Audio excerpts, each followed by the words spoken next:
Brothers, welcome again. Today I have a quick guide on the new heroic plasma pistol. First, let's show some respect to the Emperor. Now let's get to it. First of all, let me take you to the perking of the plasma pistol. I will be testing on the tactical because this weapon, in my opinion, is only usable on the tactical class. Because on the assault you don't have a primary weapon, as well as on the bulwark and on the vanguard. You're gonna get on low ammo, so you need a backup, a good backup with lots of ammo. So I'm going there still with my heavy bolt pistol.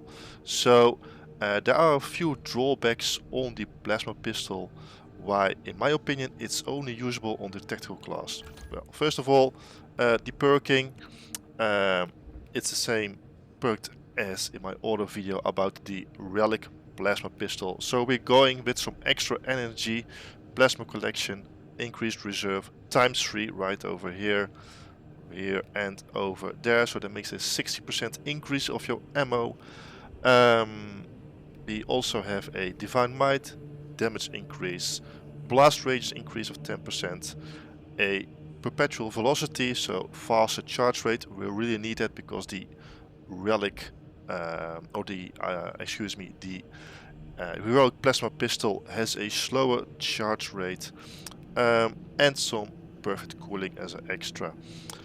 Of course, the efficient charge is really needed since this heroic plasma pistol can only fire charged shots.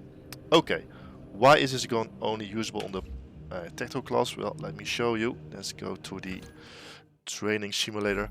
There are three main drawbacks on this gun. First of all, it is high in ammo consumption, so it's not usable on the bulwark or assault. You only have about, with these perks, 60% increase of the ammo. That makes 160. Let me show you. You have one shot takes already 18 of your ammo stack, so you only have like 14 shots out of it. That's way too low on a assault or a bulwark class. So that's the first drawback of this gun, the high ammo consumption. The second drawback is the high loading time. As you can see, it is like twice as long on the relic plasma pistol. So if you're surrounded by enemies, this gun won't really save you. You need to have some distance between you and the enemy to make this gun useful.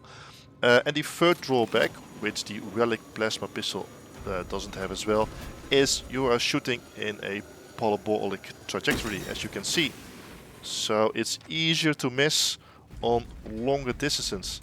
And like I said, you can only fire charged shots. Maybe a fourth drawback is after one shot, just like that, instant overheating. So make your shots count. Okay, let me get back to some extra ammo. Why is this gun only usable on the tactical? Well, first of all, this is my plasma build, and the tactical has a special perk in the first roll, plasma boost, which increases your damage charging a gun up to 30% overheating, and there it is in the left corner, damage increase. So that's on the normal plasma rifle, but this also counts on your heroic plasma pistol. So let's overheat to 30%, and there we go, instant execution style. There we go. And since the tactical cannot run out of ammo with the Emperor's Vengeance perk, so you are always fighting with your primary, you can use this heroic plasma pistol on the tactical to get some high damage output. I mean really high. Let me show you. So a normal shot from the plasma rifle is like 100 damage. That's cool. But from the heroic, there we go, we are way up there. Let me finish him. There we go.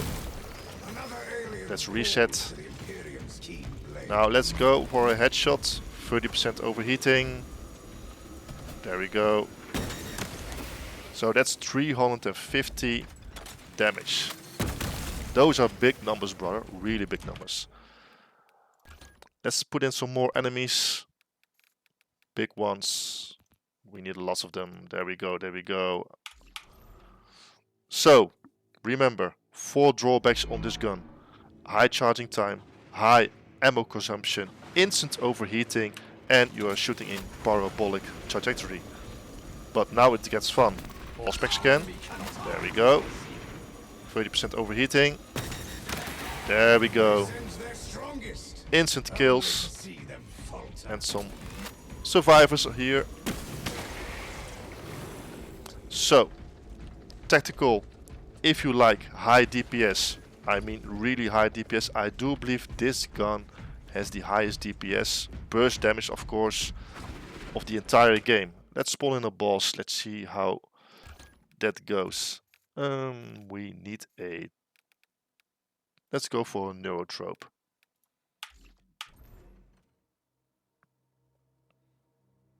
There we go. Okay, all specs again. No, pistol. Here we go.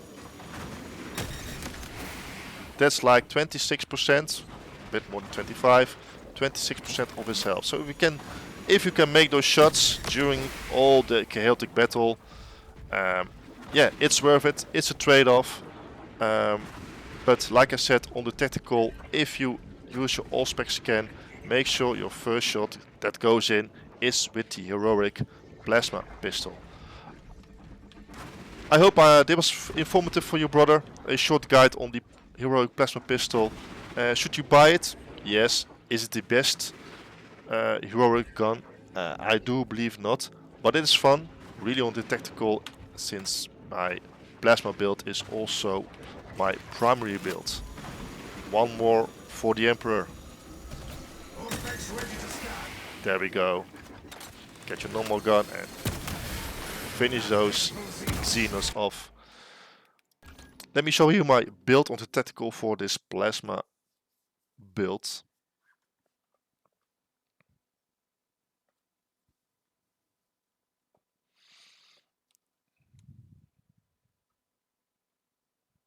Ooh, never get tired of these loading times. Jesus Christ.